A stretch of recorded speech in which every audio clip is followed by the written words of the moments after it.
Super speciality హాస్పిటల్స్కి సంబంధించిన ప్రొఫెసర్లు అందుబాటులో ఉంటారు. ఇవన్నీ దృక్పథంతో 17 మెడికల్ కాలేజీలు, ప్రతి పార్లమెంటుకు ఒక మెడికల్ కాలేజ్ ఉండేట్టుగా వాటినన్నింటినీ జిల్లా హెడ్ క్వార్టర్స్ని వాటినన్నింటినీ జిల్లాలుగా చేసి, ప్రతి పార్లమెంటును ఒక జిల్లాగా చేసి 17 కొత్త మెడికల్ కాలేజీలు మేము శ్రీకారం చుడితే, అందులో 5 మెడికల్ కాలేజీలు మేము అప్పటికే ప్రారంభోత్సవం చేస్తే, మరో 5 మెడికల్ కాలేజీలు ఈ సంవత్సరమే క్లాసులకు పూర్తి చేసే కార్యక్రమం జరిగితే, మిగతా వాటి పనులు కూడా శరవేగంగా ముందుకు వెళ్తూ ఉన్న క్రమంలో ఇప్పుడు ఏం చేస్తూ ఉన్నారు? స్కాములు చేస్తూ ఆ మెడికల్ కాలేజీలు తమ వాళ్లకు అమ్మేయడానికి ప్రభుత్వం సిద్ధపడింది. ఆశ్చర్యం కలిగించే విషయం, కేంద్ర ప్రభుత్వం బడ్జెట్లో 75,000 మెడికల్ సీట్లు మేము క్రియేట్ చేస్తాం వచ్చే 5 సంవత్సరాలలో. ఈ సంవత్సరం 10,000 మెడికల్ సీట్స్ మేము ఇవ్వడానికి సిద్ధంగా ఉన్నాము, ఇవ్వబోతున్నాము అని చెప్తా ఉంటే, ఒక్క మన ఆంధ్ర రాష్ట్రం మాత్రమే మనకు ఇస్తామన్న సీట్లు మాకు వద్దు అని చెప్పి కేంద్ర ప్రభుత్వానికి వెనక్కి లేఖ రాసిన ప్రభుత్వం దేశంలో ఏదైనా ఉందంటే అది ఒక ఆంధ్ర రాష్ట్రం.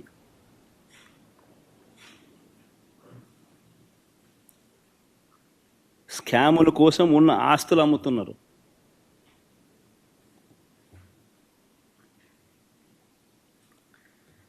చంద్రబాబు గారి దృష్టిలో సంపద సృష్టి అంటే దాని అర్థం తన ఆస్తులు పెంచుకోవడం, తన వారి ఆస్తులను పెంచుకోవడం మాత్రమే సంపద సృష్టి. ఈరోజు రాష్ట్రంలో జరగని స్కామ్ లేదు. ఈరోజు రాష్ట్రంలో ఇసుక స్కామ్, గతంలో రాష్ట్ర ప్రభుత్వానికి సంవత్సరానికి 750 కోట్లు ఆదాయం వచ్చేది. ఈరోజు రాష్ట్ర ప్రభుత్వానికి రూపాయి ఆదాయం రావడంలా ఇసుక నుంచి. కానీ ఇసుక చూస్తే మనం గతంలో అమ్మిన రేటు కన్నా డబల్ ది రేటుకి అమ్ముతున్నారు. సంపద సృష్టి ఎక్కడ జరుగుతూ ఉంది? చంద్రబాబు నాయుడు జోబిలో జరుగుతూ ఉంది. రాష్ట్ర ప్రభుత్వానికి ఆదాయం ఆవిరై. మద్యం, గవర్నమెంట్ రంగంలో నడిచే మద్యం షాపులు ప్రైవేటైజ్ చేసినాడు. కరెక్ట్గా ఇదే ఆరోపణ మీదనే అరవింద్ కేజ్రీవాల్ అనే ఆయనను జైల్లో పెట్టారు.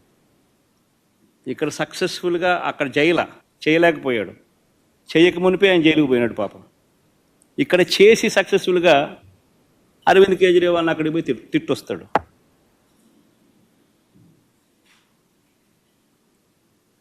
గవర్నమెంట్ రంగంలో ఉన్న మద్యం షాపులను ప్రైవేటైజ్ చేశాడు. తన వాళ్లకు ఈ షాపులన్నీ ఇప్పించుకున్నాడు. ఆ షాపులు ఇప్పించే ప్రక్రియ మీరంతా కూడా చూశారు. ఏ రకంగా ఎమ్మెల్యేలు కిడ్నాపులు చేశారో, ఏ రకంగా ఎమ్మెల్యేలు, పోలీసులు అందరూ కూడా వాళ్ళకు సంబంధించిన వాళ్ళని మాత్రమే టెండర్లలో పార్టిసిపేట్ చేసేట్టుగా చేశారో. అది ఆక్షన్ కాదు, అది లాటరీ. అంటే వీళ్ళకి కావాల్సిన వాళ్ళకి మాత్రమే ఇప్పించుకునే ప్రక్రియ. ఆ లాటరీలో కూడా మిగతా వాళ్ళు ఎవరు కూడా పార్టిసిపేట్ చేయకుండా వీళ్ళు మాత్రమే పార్టిసిపేట్ చేసేట్టుగా మళ్ళీ పోలీసులు, గవర్నమెంట్ నడపడం. మళ్ళా ఎమ్మెల్యేలు బెల్ట్ షాపులకు ఆక్షన్ పిలవడం. ప్రతి గ్రామంలోనూ 2 లక్షలు 3 లక్షలకు ఆక్షన్ పిలిచి వాళ్ళకి ఇవ్వడం. ఆ 2 లక్షలు 3 లక్షలు పాడిన కార్యకర్త పోలీసులు ఎవరు కూడా వారికి సహాయ సహకారాలు అందిస్తాడు, వారిని అడ్డుకోడు. ఆ మందు వాళ్ళు అమ్ముకోవచ్చు. ఆ కొనుక్కున్న ఆ మద్యం షాప్ ఆక్షన్ తీసుకున్నాడు, బెల్ట్ షాప్ ఆక్షన్ తీసుకున్నాడు, ఎంఆర్పి రేటు కన్నా ఎక్కువ రేటుకు మన కళ్ళ ముందునే అమ్ముతున్నాడు.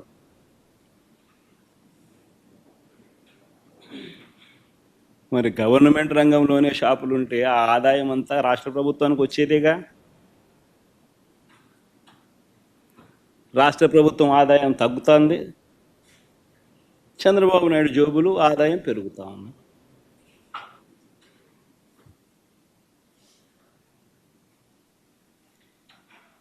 కళ్ళ ఎదుటే కనిపిస్తూ ఉన్న స్కాములు, ఇసుక, మద్యం మాఫియాలు, సిలికా, క్వాడ్స్, ఫ్లై యాష్, ఏదైనా మాఫియా కార్టెల్ ఫామ్ చేయడం పెద్దబాబు చిన్నబాబు ఆధ్వర్యంలో నడిపిస్తూ ఉన్నారు.